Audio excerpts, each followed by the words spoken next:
morning mga kabayan, si Biagyan yung kabayan Giselle Dino. So, haba na pala ng bigote ko. Isang linggo kami rito sa West Angeles Mine site at natapos na rin at makaka-uwi na. So, ang problema is maaga kami natapos. So, kailangan lang namin bumalik sa Port Edla, mag-drive back kami doon and then mag-stay ng one night.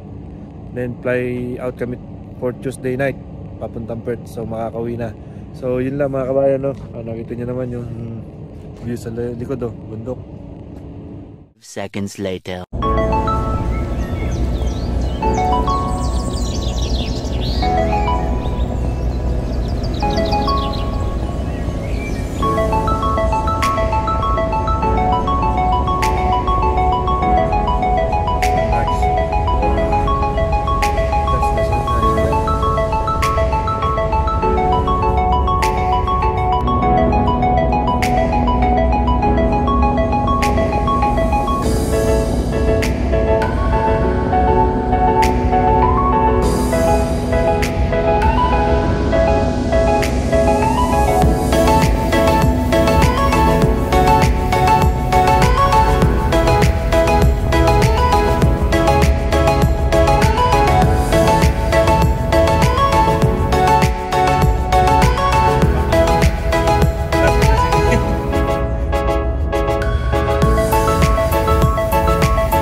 Yan mga kabayan, no? Hindi ko lang yung good view.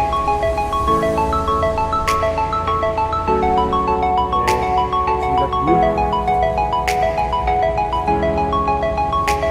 So yun lang mga kabayan, dahil magdadrive kami, tuloy na kami sa aming pupuntahan. God bless.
So, good morning mga kabayan. It's day 2, Tuesday.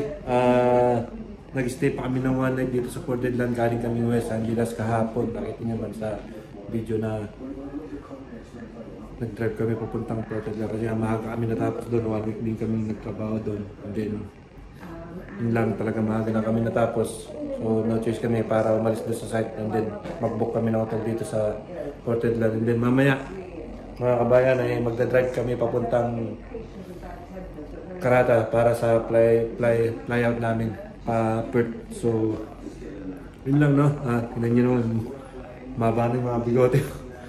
walang height.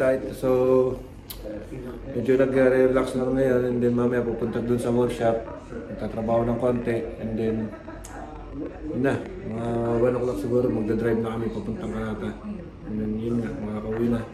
So kita-kits tayo mga kabayan, huwag sana kayo sa magsawang sumuporta sa vlog na to, and peace out, God bless.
So yun na nga no, mga kabayan, nandito ako sa airport ngayon, naghihintay lang ng flight namin pabalik ng Perth. So kailangan namin mag-wear ng mask. Dito yung isa sa mga mandatory na requirements sa airport dito sa WA or dito sa Australia, na mag-wear ng mask pagka nasa airport ka. So yun na nga, naghihintay lang ako ng flight. Maya maya mga kabayan, magkita-kits tayo, and God bless you all.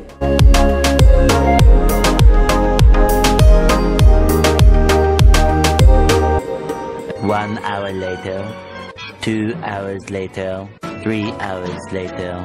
Can you move it along? I'm all out of time cards.